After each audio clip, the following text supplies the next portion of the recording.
Hello everybody, I'm Owen from Square Balloon, and today I'm going to teach you a cool trick I learned with Google Chrome. So first thing I'm going to do is tell you how I used to do it, and then explain to you why it didn't really work for me and why I explored a new idea, and how I found the idea. And so the basic premise is I'm a web designer. Sometimes I need to take pictures or screenshots of the websites that I make.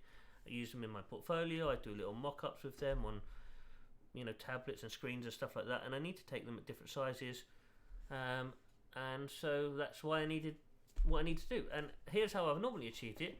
I installed a browser plugin, so I've got one here. What's this, Nimbus screenshot or something? Awesome screenshot or Nimbus screenshot. If you look at my screen, what you'll see is this little, you won't see because my screen's on top, my face is on top of it. There's a little phone icon down the bottom here. And that is in a fixed location, so it scrolls with the screen, as you can see, just about. So if I do my Nimbus screenshot, and I do the entire page, you see that it attempts to take a screenshot, which is great. That's what we're expecting. Hurrah! And what we'll see is the little phone icon. Actually, it's worked. What used to happen was that phone icon would be on every single screenshot because it had scrolled with the screen. And now that still does happen with some things, such as like a cookie control banner. Sometimes if it's positioned at the bottom, sometimes that appears over and over again, and every single time it scrolls and does it causes a problem.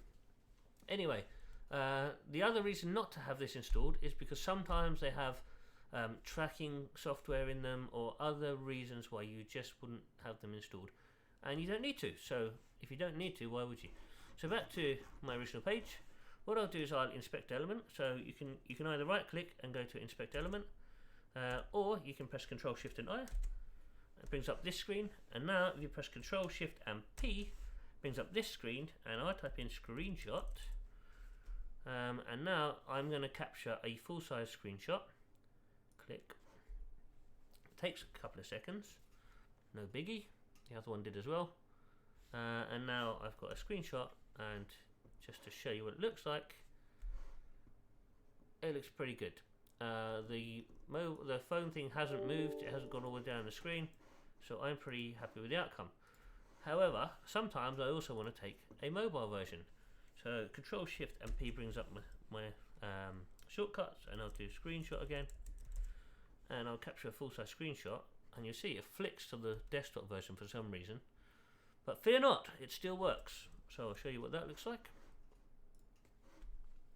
So there you go, it's taken the whole mobile screen, and it's done it as I think look, it's saved as Google Pixel 5, so I know which screen it was. Nice and helpful. And yeah, it's like it's just a very, very useful tool.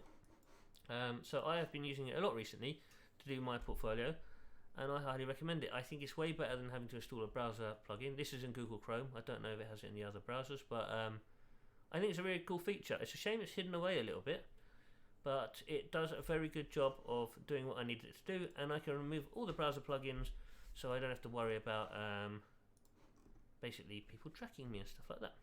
So I hope that helps. Thanks for watching. If you've got anything question-wise, put it in the comments. And if you've got any other suggestions, please do write. Or if you've got anything that you want to see, please do write. Otherwise, like and subscribe. Thanks for watching.